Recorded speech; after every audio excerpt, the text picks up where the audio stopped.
What up, gangsters? It's me, the Lou D O double G, and we're here with the great Boomskis, and we got a special guest today. Someone you haven't heard their voice yet.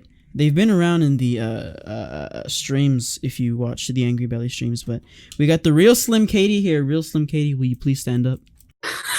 I can't. You can't know what? if I hated that or not. That's why I said it. It's supposed to be cringe. No, but we have our special guest here today. We got Katie, and we're gonna talk about, after we go through a little bit of news, we're gonna talk about some scary stuff. Keep it going with the Spooktober themed podcast. We talk about some scary movies, so stay tuned for that. But first, we got some news coming in about the Green Lantern live action series that was ordered by DC on HBO Max. It's a 10-episode long series, and I have to say that I am kind of upset it's not a movie. How do y'all feel about that? Think that if they do this the same way that Disney did The Mandalorian, it'll work.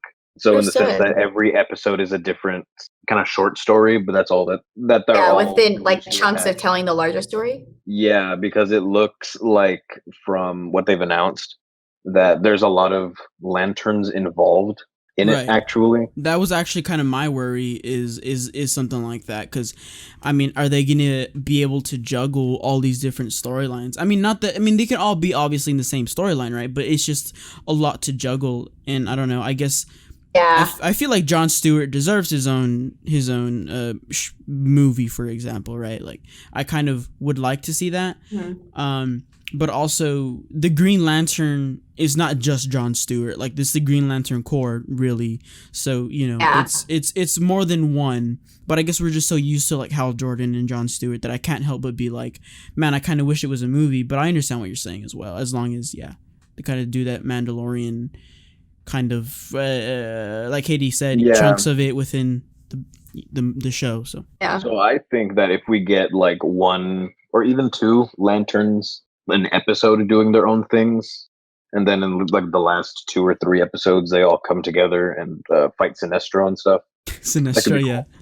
I like Sinestro as a villain, man. Sinestro and Kilowog are both in there. Yeah, no, I saw. Oh, at least I saw from that picture, but I don't know if that's straight from DC or not. But you know, I think it'd be really cool. Like, if the Green Lantern movie was fucking garbage, let's be honest here. Bad. I think the only good part about it was Sinestro. No, I liked Sinestro, and that was about it. Well, Sinestro, and who wasn't even the villain of the movie. Right. I was gonna say I like Sinestro, and he's the Green Lantern villain, like kind of like how Black Adam is the Shazam villain. So yeah. I hope that they do him well and not say some bullshit like he's going to be an anti-hero. Oh my god! This is that's a throwback, fine. But yeah, no, yeah. Since I'm actually excited for the people doing the show, since it has what's his name, Seth Grahame-Smith attached to it. That's very true. Yeah, I did see that as well. He's co-writing and executively producing it. I don't know how I would have said that any other way. I apologize. No. Yeah. That's fine. That's fine. But he's done like the Lego Batman movie, Dark Shadows. He wrote Abraham Lincoln Vampire Hunter and Pride, Prejudice, and Zombies, and I've read both of those books. Fantastic. Yes. And then he also produced It, the 2 recent ones. Oh, chapter 1 and 2. Exactly. Well, I mean, obviously he has a decent track record. Yeah, I would say that I'm personally just like, damn, I guess more than anything, I was hoping to see the Green Lantern in a Justice League movie, right? Or, you know, to see him in the larger universe. Not to say that you can't bring in the Green Lantern from the HBO series into the larger universe, but we've seen that with DC specifically, they're not one to do that. The most recent thing they've done to that regard in general is put Grant Gustin and Ezra Miller in the same room in one of the Flash episodes. So that's like, we know that the CW Arrowverse exists within the DC multiverse, but they're not necessarily tied into one another. So I was really hoping to see a Green Lantern in a Justice League movie, assuming that the way they're going right now, at some point there will be another one, right? Because we have the Flash coming out in a couple years, which we said this last podcast, but it's kind of like their reboot, you know, kind of wanting to their New 52 rebirth, essentially. Is what it is. So we'll see. We'll definitely keep on seeing like casting and news and see what happens with the Green Lantern series. But in addition to that, the next big piece of news has to do with Marvel, and Doctor Strange was just officially announced that he's going to be in Spider-Man 3, which is very interesting because well, you hate it. We'll circle. We'll circle back to you. We'll circle back to you, Boom. We'll circle back to you. But I think it's interesting at the very least because obviously Doctor Strange's multiverse, whatever is happening, and so there's a clear picture that's basically like, okay, they're going into some multiverse stuff. So the other thing is that Sam Raimi's attached to Doctor Strange, right? So the fact that Doctor Strange is appearing in Spider-Man makes me wonder if we're going to get Tobey Maguire and or Andrew Garfield in for a Spider-Verse-esque movie, which kind of debunks our Sinister Six thoughts from the other podcast. But anyway, I would be really surprised if they brought in a point too about that. Okay, no, yeah, but I want to hear because you said you didn't like it. I mean, I'm not saying that I love it or hate it. It's just a thing to me, right? But why don't you like it? I don't like it from like a storytelling aspect, right?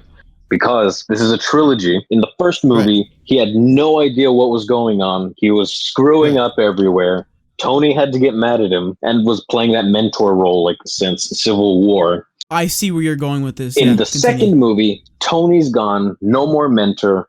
He's kind of falling over himself after originally thinking that he's got this now post Endgame and he can do it like himself without trying that much. I mean, and you also see that he also like misses Tony, right? He was like a secondary father figure. Oh, absolutely, yeah. And so like by the end of the movie, he's like got a better grasp of it after he has that whole character arc. And I mean, Happy being there with him kind of like as a sidekick. So then the third movie should lend itself to, he doesn't need to lean on anyone else to kind of do his job. At this point, he should be his own hero. The way that we see in like the original Sam Raimi movies. Or like the way we see it in Return of the Jedi. Yeah. How Luke at that point is... yeah, well, so actually, Boom, you went exactly the direction I thought you were going to go because I wanted to touch on that. So thank you for touching on, for you know, bringing that up. You're welcome. I hope... You're welcome. I can read your mind. Yeah, Boom is really good at reading my mind. No, these are his own thoughts. I'm just messing around. No, but I think it's interesting because I personally agree a lot with that. I don't know that and we talked about this in the podcast where we were talking about we wanted Kraven in the movie, but we want to see him essentially, like you said, be his own hero, be his own character. And if Doctor Strange is coming in to be another mentor, then that kind of ruins that character arc, or in this instance, his Return of the Jedi, right? Because at that point, Luke is a full-fledged Jedi, doesn't have a mentor like Obi-Wan or Yoda, and he's out here being a badass in a red cloak and a fucking green lightsaber. So, you know, like I think it's I agree. And here's the other interesting thing though is that this week, and I think maybe this might ease your pain a little bit, Boom. This week, Spider-Man 3 started filming, right? And Across the Ocean, Doctor Strange starts filming next month. So, it seems to me that he will not be in the movie as much as we think. I want to believe that, right? I mean, obviously we don't know anything now, but I think I would prefer that to then letting him be in that mentor role that Tony kind of has, and Tony had a really strong presence in Homecoming. Yeah. I think, and here's the like thing I feel about Benedict's Doctor Strange, and this Doctor Strange in general, really, is that he's not that kind of person though. Like I can't help but feel like he would be like to Peter, like, figure it out, dude. Like, no, and we get a lot of that in Infinity War when we do, absolutely. That's they why are on Thanos' ship going to Titan, absolutely. and he's like, "Yeah, if you guys bite it, y'all bite it. My job's this stone and doing magic stuff. You guys do what you're doing." No, yeah, absolutely. So I hope, and I agree with you on this. The reason I don't hate it specifically is because I just want to. A part of me wants to dive into a new story that we haven't seen before. Mm-hmm. Right, but a part of me also wants to see a Spider-Verse, right? But we've already seen Spider-Verse, for example, in the Miles Morales movie, animated movie. So I'm kind of indifferent about the whole thing. We'll see as things come out. But what do you think, Katie?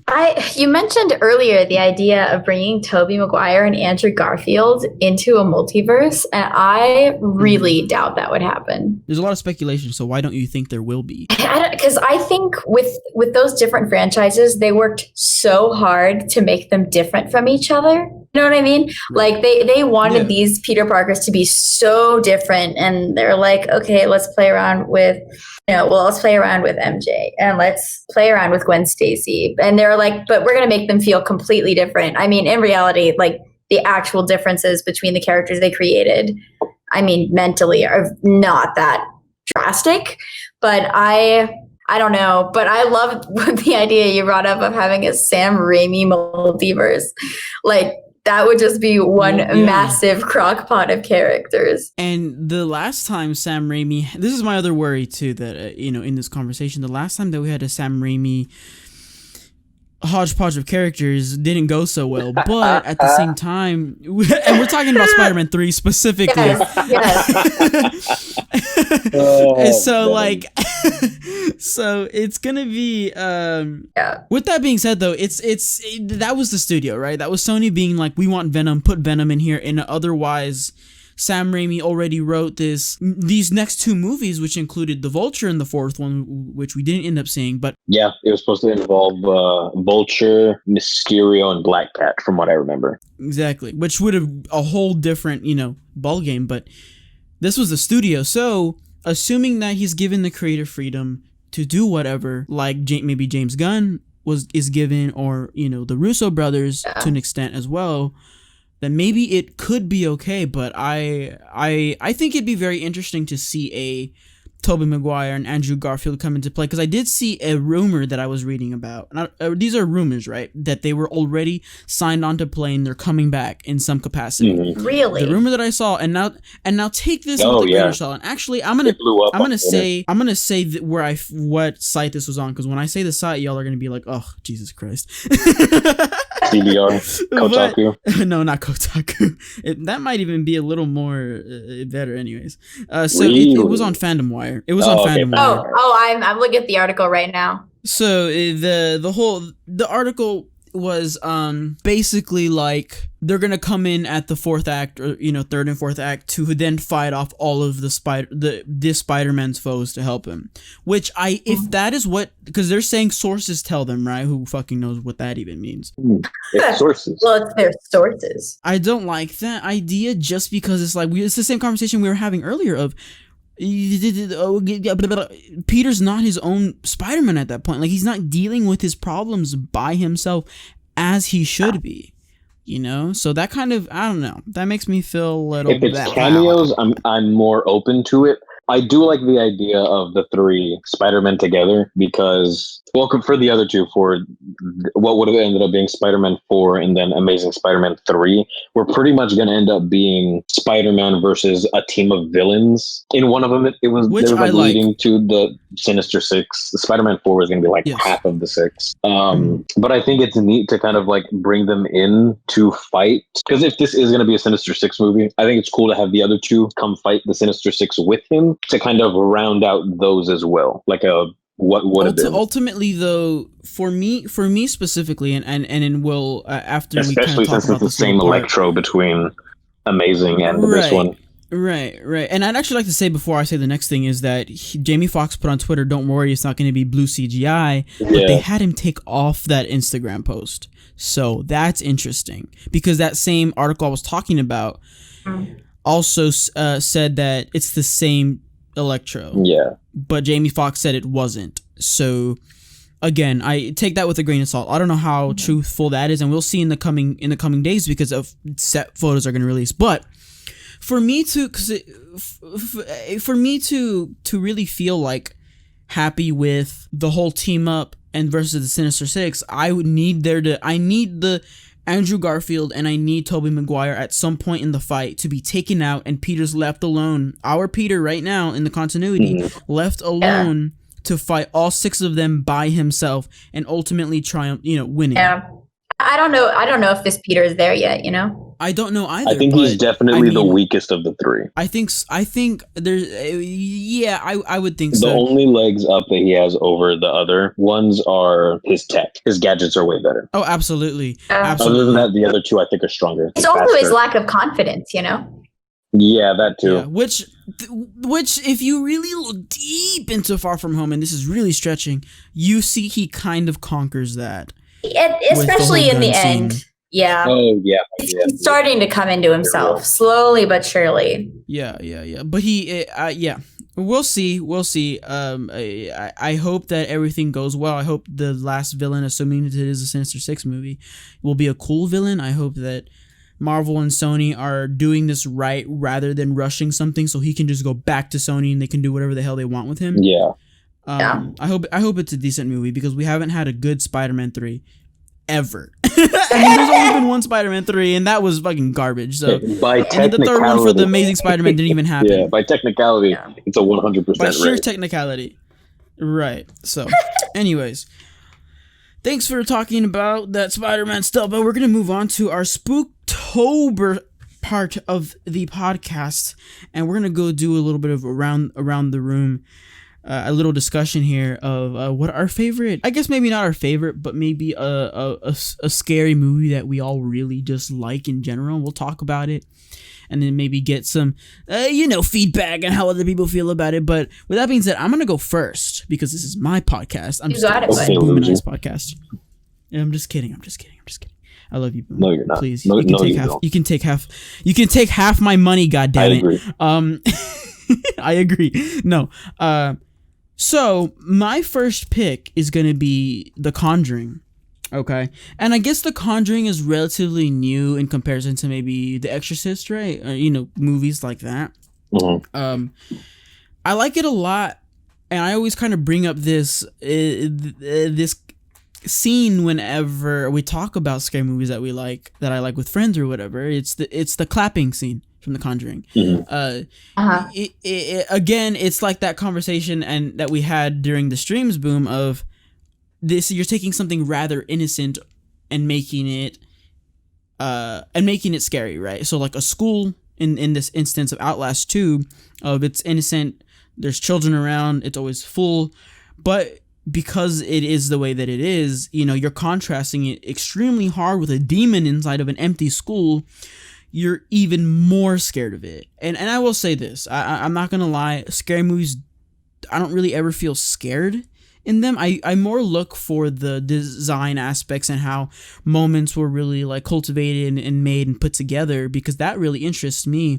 But I always, whenever I think of The Conjuring, I always go back to the clapping thing, because they play the game of hide and seek, but you're gonna clap to kind of give me indication of where you are.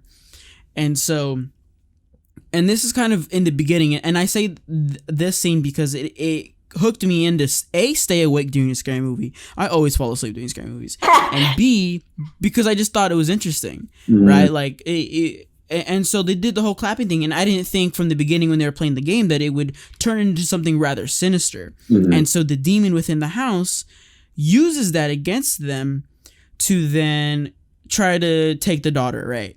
And so, in one of the scenes, you see the mom looking for the kid. She's already scared. It's a super tense moment.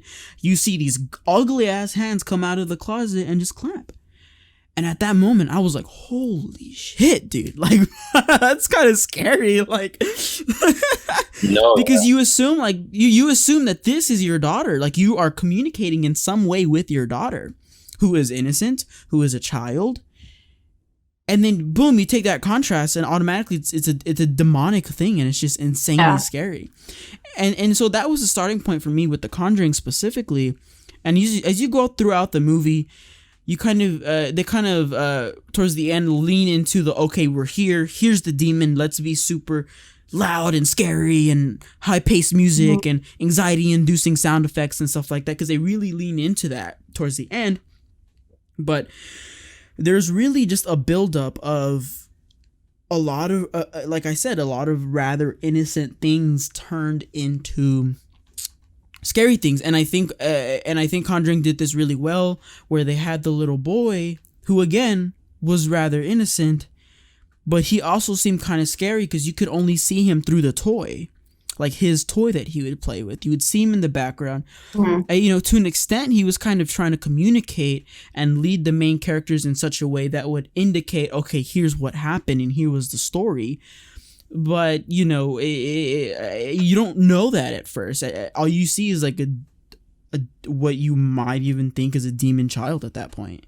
So my top pick is The Conjuring. It might be a pretty normie pick, and honestly, if I can stay awake after the beginning of a scary movie, I'm good. Like, I already know I'm gonna like it. So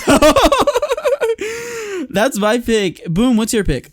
I also have a normie pick. That's fine. That's all good. I think that, personally, I think that peak horror was pre-2000. Post-2000, there's a lot of trash horror. There's a lot of trash horror before as well. No, yeah, I just feel like we got the highest highs. Yeah. Back then. Yeah. I can see why you might say that. However, the It reboot, Chapter 1 was fire. Knew it. That's funny. Yeah, no, I'm only laughing because Katie and I earlier were talking about it, and she was like, I don't know, I kind of want to say that, but it's kind of like it's kind of like big right now. And no, continue. Boom. It's too mainstream. Tell me. I like gelato. Dude, that's how a lot of people are nowadays, though. They really act like that. Anyways, I'm sorry. Continue. So why do you like It Chapter? Why do you like It Chapter 1? I want to hear why you like it. I thought about I guess just horror movies that I liked in general, and I eventually broke it down between Texas Chainsaw Massacre, Oculus, the first Nightmare on Elm Street, and It. And I was thinking about which one of these stands out the most to me, and it's It, because I feel like if a horror movie can make you still afraid of it after the fact, it did its job perfectly. Because I wasn't looking at storm drains the same way for 2-3 months. Hey, I'm gonna move to the other side of the road. I don't want any of that business, any of that float down here crap. And to your point, though, I think that Bill Skarsgård did a great job playing Pennywise. I think he did great. But I'm sorry, continue. No, yeah, and I want to talk about that too, where he almost has, it's not charisma, right? But he grabs your attention super fiercely. Yeah, his energy just doesn't let you look away. It's almost like a car crash. You don't want to be looking at it, but here you are. Yeah, that's a really good word for it, actually. Captivating. And he just controls the screen whenever he's there. And some of the first scenes that I think about that I really liked was the one when when the Losers Club is in the garage, they turn on the projector and he comes. Oh, dude, that shit was so good. Projector scene is awesome. And they open up the garage door and he's gone. And the lights out. I totally understand. Tripping when that was happening. No, I want to actually expand on that, because I always think about the scene where he's in the house, actually, and he's the old house, the one that they're in at the end. Yeah, and then you kind of see this side shot of them kind of horizontally, these invisible horizontal lines that are all leading to him, they're all gazing at him as he's walking up, in that weird way towards Bill, and he's what does he say? Oh my God. There's this line that he says that I thought was really which and point? He delivered it really well. When they're inside of the house after was it Eddie got his arm broken already? at that point. And he's slowly like walking towards them. So this is the first time they're going into the house. Yes, the first time, correct. But anyway, I think about that scene because I whenever you were saying that, because they all look at him and their eyes kind of create this horizontal line leading towards him. I mean, it's 5-6 kids or whatever staring at him, this crazy dude or whatever. But and I feel like Skarsgård kind of has this, going back to like the way that he makes you feel on screen, the big fancy word captivating. It's almost like looking at an apex predator, like a brown bear, kind of like chilling and walking up onto your campsite. You're not gonna move. You're gonna stay there. Absolutely. Because you're so scared. My favorite fact about that filming is that like the thing that he does with his eyes, when one of his eyes goes like towards his ears, that's like not even CGI. That's just him doing it, and he wanted to incorporate that. And that is, oh my god. And I also really like about the movie is that all of the kids kind of come from, I don't know, like a better way to put it other than, all of them are kind of handicapped in a way, whether it's like emotionally, mentally, by what's going on now, what happened in the past, like things that kind of hold them back from being not the losers club, because they even admit to themselves and calling themselves that they're the losers club.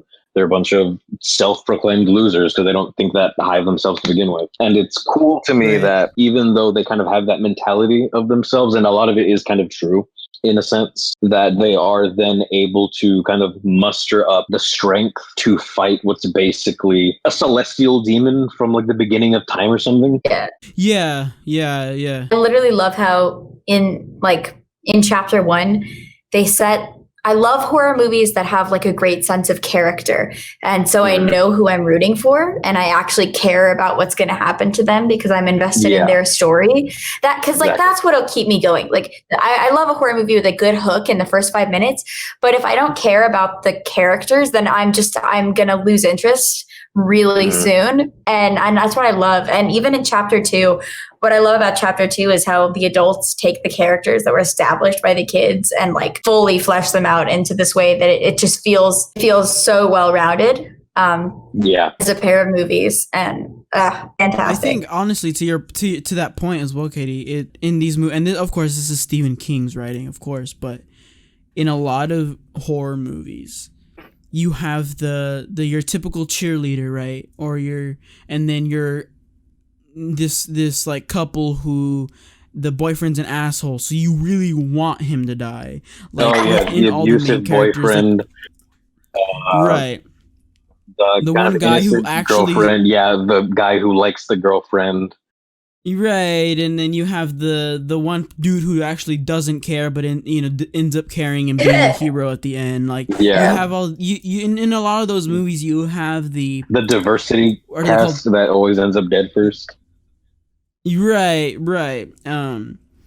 So I like that in a lot of good horror movies, you have the ones like that, right? That you are invested, like Katie said, into the characters, into their well-being, and how they're gonna get out of this, and how in this situation in chapter 1 and 2 they become full-fledged at the end, and you're like, oh yeah, they can definitely do this. So And speaking of characterization, with all of the different characters, because we get to see what their like deepest fears are, because those are the things that Pennywise kind of is drawn to, and as we kind of delve into what their deepest fears are, we kind of like start unpacking them as people, and it's really interesting to see into their heads. The only thing I wish they would do, and there's rumors that Andy Muschietti wanted to go back and film more to make like a king cut release of both chapters 1 and 2 combined with scenes that they just didn't have time to film in the original. Because that's like the one thing about, I mean, obviously there's a lot of material from the book that did not make it into this adaptation, which is probably for the best. But there's also like different stories and different fears that we didn't get to see about that I would just love to see. Oh yeah, I think like speaking on like what else I'd like the film adaptation of the book better than like the book itself is it does kind of cut out all the things that wouldn't work in today's political climate. That's very true. Yeah, that is so true. Which is also kind of the job of an adaptation, is to make it fit kind of the environment that it's being re-released into. Now, I will say my one qualm about this specific production of these two movies, and if you know anything about me, like I love these movies like so much. I watch them like every month, and it's like I have posters in my room. I'm all about this. I love it a lot. I think the book does a really great job of leaving a lot to the imagination and like letting you create what is scariest to you. And my one fault with these movies is I think they rely a little too heavily sometimes on CGI, when I would rather just see Bill Skarsgård's performance of Pennywise like all day. Like the one shot in chapter 2 where it's like the flashback to Pennywise and he's putting on the makeup and he like tears his cheeks. Like I love that. And I love the scenes where he's just talking, or like when he's talking to the little girl under the bleachers, or when he's talking, like the opening sequence in chapter 1. I think that they should trust that that's enough. Cause like, what is it? The woman in the picture frame, I am like not a fan of. And I don't love the leper as far as that stuff goes. I don't know. I wish they would back off a little bit, but I understand why they have to. No, yeah. Just because Pennywise isn't, I guess, like the primary look for it anyways. Yeah. It just kind of flips between whatever the person's most scared of. Mm-hmm. Well, I wish we would have seen him do more than just Pennywise, you know? I wish like we could have seen him as like, I don't know, his face through some of that too. Mm-hmm. I don't know, maybe I'm thinking too deep. To kind of allude and symbolize, and yeah, for sure. Yeah. No, I will say I also really enjoy both the movies, and I think that they have their flaws, but overall I think it's a good two-parter. So yeah, no, I agree. But on that note, Katie, let's talk about your favorite movie. I want to hear this. I'm pretty interested. Okay, so I watch a lot of bad horror movies, and not like bad, enjoyable bad, but like just super mediocre movies. So I was looking through my like recently watched list, and I was like, wow, all of these are so extremely forgettable. So I was thinking, yeah, boom. I was leaning towards Nightmare on Elm Street. That is also one of my favorites. The Thing, classics. Nightmare on My Street, the rap by Will Smith, is the greatest song to ever hit the charts. I swear, if anybody. Okay. Look, it's no Under Pressure, but okay. Yeah, if you guys haven't heard it, please. It is the funniest thing I've ever seen in my life. And I listen to it unironically way too much. But as far as, I kind of went for a different feel. The movie I wanted to talk about, I don't know if you guys have ever seen Creep, okay? It's on Netflix, and it has Mark Duplass in it. And it's kind of a slow burn movie. It's a very different feeling. And because I get really tired of slashers. Like, I just get really, really tired of slashers. Because, again, I don't feel investment in the characters or in the story. If I don't feel a strong pull towards the villain or the characters, then I'm so out and I'm gone, you know? So Creep is, it feels more of like thriller, but there's this like really like off vibe the whole time, which I really like. And it's essentially just two actors that like carry this whole movie. And it's like the premise, without giving too much away, is that there's this guy and he finds like a photographer off of Craigslist to help him like film. He has cancer, and he's like, his wife is pregnant. So he wants to film like a series of videos to like give to his son, so that once he's dead, his son will be able to experience like a day in his life and stuff like that.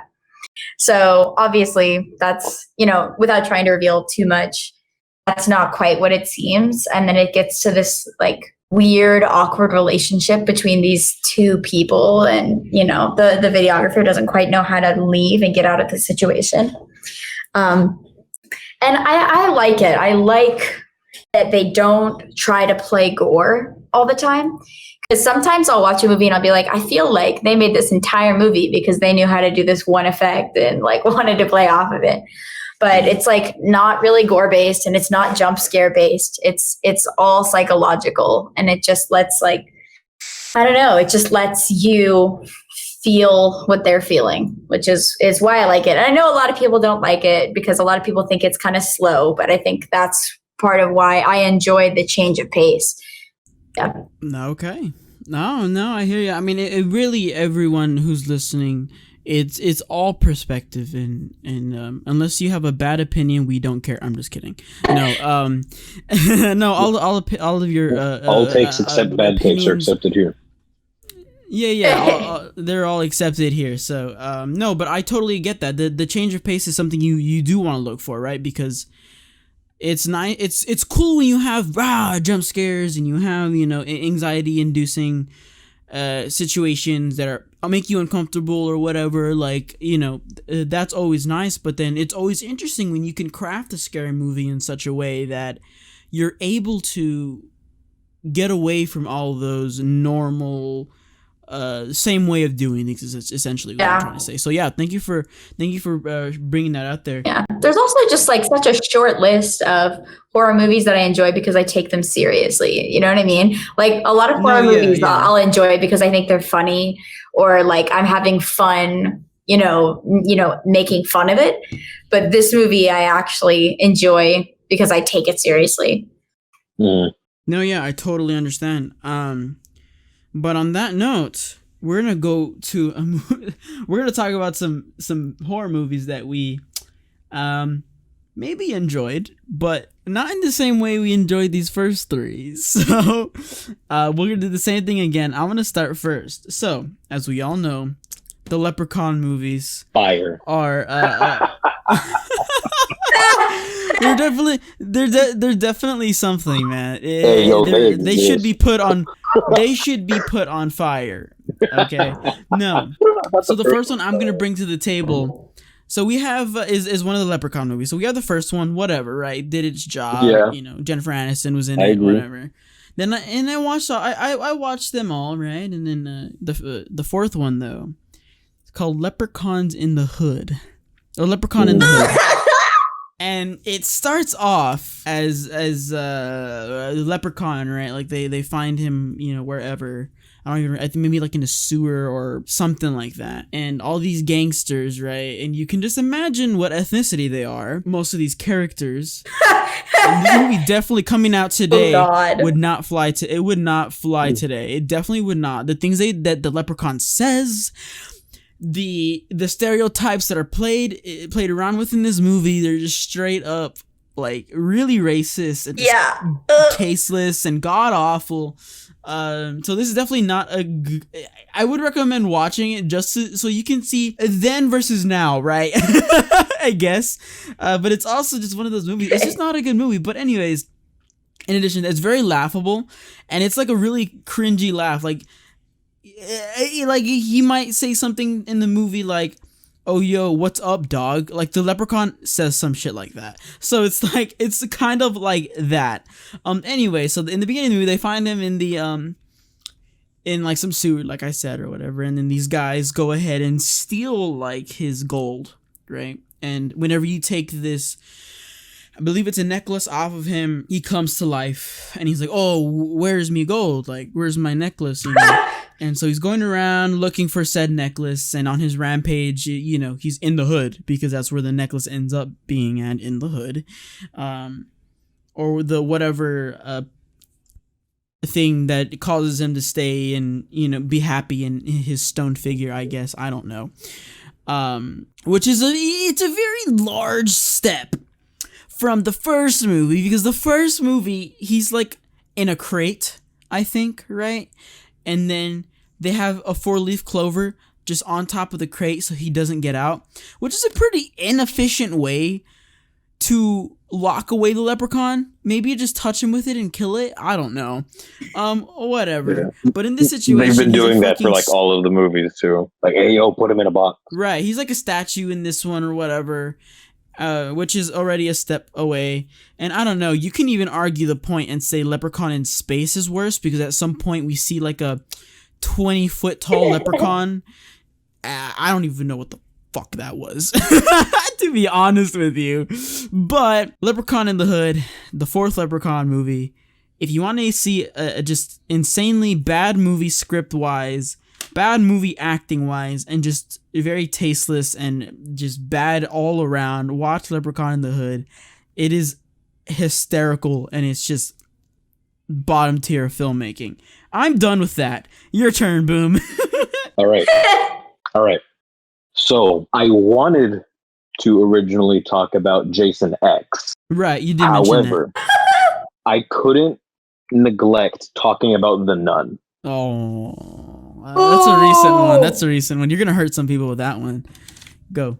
The Nun was trash, horrible, and it wasn't like obviously like with Leprechaun in the Hood, it was meant to be like a dark comedy. This one was meant to be scary. It's attached to The Conjuring. Of course, yeah, it's part of that universe. Yeah, it's in the Conjuring verse. It's all connected. And so you kind of like, you see the trailers like, hey, yo, this one looks like this one's going to be fire too. And I thought this was going to be awesome. Like me and a bunch of my friends made like a day out of it, like going, like getting ready to go, going. And then we get there. We even went as far as to get the front row seats. Right, because you were so excited. Yeah, bro. Dude. And it was just not at all what I went in wanting, but I left getting more than what I needed. I loved it. What an interesting take, dude. What an interesting take. Why was it so bad? So it's like, it was really bad because it almost took itself too seriously. Right. While also kind of like in the background attaching it to The Conjuring. And the whole time, like at no point is it, hey, I'm going to make this next scene really funny. You never get that vibe. This movie was meant to be scary, but it's just kind of not. I don't know what happened. At no point was I afraid during this movie. There were literally parts in this movie where me and my friends would look at each other and just laugh our asses off in the front row. And we could hear everyone else in the back laughing too. And there's just, I don't know how to like talk about this movie outside of talking about, basically to encompass it. There's a scene towards the end where they're fighting like the main demon that's been in this Romanian monastery for like 50, 60 years or something. And they're like trying to get rid of it for reasons. And for reasons, yeah. Yeah, I'm sure they mentioned it, but I was probably busy choking and laughing. Just out of breath. And so what happens is, the MacGuffin of the movie was this ancient Christian relic that's kind of there in the monastery. And then I think it's the father that's with them. I forget what his name was. Father Burke. They eventually get down into the tunnels and he's like, all right, check it. This is where it's at. It opens up and it's like this vial with red stuff in it. And I've told you this story before. Yes, I think he pulls it out and he's like, behold, the blood of Jesus Christ. And then one, like like gag, like the stupid guy in the group's like, holy shit. And then the father turns to him and he says, the holiest, because he's holding the blood of Jesus Christ. It's holy blood. And it just shatters what like remaining tension was left in the movie.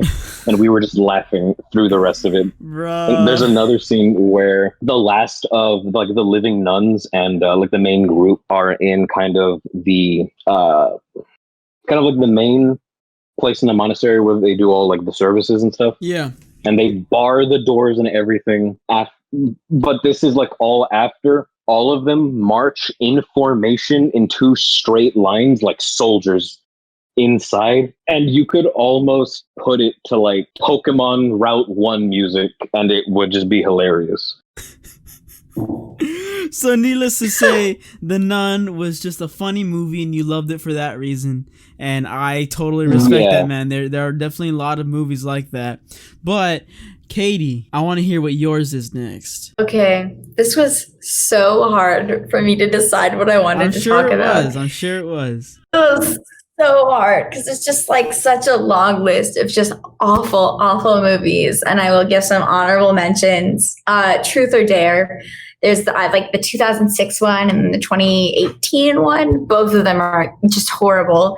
Right. Chopping Mall. I think that's 1982. just absolutely horrendous. All of the Ouija films. Oh. I can't. They're all bad. Would You Rather, another one I really enjoy, just because it's super fun. ABCs of Death is an anthology horror, and you like they made filmmakers make all these short films based on letters of the alphabet, and each film is from a different country, and like 90% of that is bad, and they're all very enjoyable. But the movie I picked was Deadly Detention. Okay, and it's just all right. So it's incredibly garbage, and it's basically Breakfast Club meets any slasher ever. And they have like all these completely stereotypical characters. They have like a slutty girl, and then they have like a preppy girl. So what we were talking about earlier, essentially. Yeah, they're like, oh, we have a queer woman, a jock, and then the token African American character, only one. And it's an incredibly, it's so poorly written. And like my favorite line is they're like, oh yeah, we could go check out the theater. I think they're doing Hamilton next year. And I died because the whole thing is so poorly written. And the whole premise is that they're stuck in detention on a Saturday. And since the school is closed, they're doing it in an old prison. And I hope no. And first of all, like, it makes no sense. Like, the premise, like, just point blank, it just doesn't make sense, because why would that ever happen? But whatever. And I really hope none of you will ever watch this. So I will tell what happens, if that's okay with you guys. No, yeah, absolutely. Go for it. But yeah, so the bodies, like, they split up to try to find a way out of the prison, because turns out it's locked. And of course they have to leave because they don't want to be there. And people keep getting stuck and hurt. And then several people hook up for absolutely no reason. And then at the end, they're like, oh, I wonder, what is this? They're like, a shrine to somebody in my class. What? And the bus driver who drove over there was apparently the father of somebody who used to be a friend to all of them. And he blames them for his daughter committing suicide.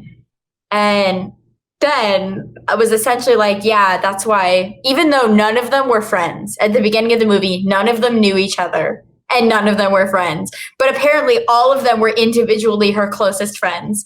And it's so poorly written, and it makes no sense. And the jump scares are awful. And that is why I enjoyed it. Yikes. Well, yeah, yikes indeed. Thank you for sharing that. That sounds crazy, god awful, but that's all the time we have for today. Thank you for hanging out, Katie. I really appreciate you coming on the podcast. Of course, Sam. Next week we're gonna have our long-awaited Star Wars podcast. We got another guest coming in, so we're gonna talk about Star Wars and how we kind of feel about it in preparation for the Mandalorian. Yeah. There's gonna be. I want to be toxic so bad. Boom, and you know what? Boom, you'll get to be toxic next week, my friend. Okay, thank you for hanging out. Bye. Bye. Bye.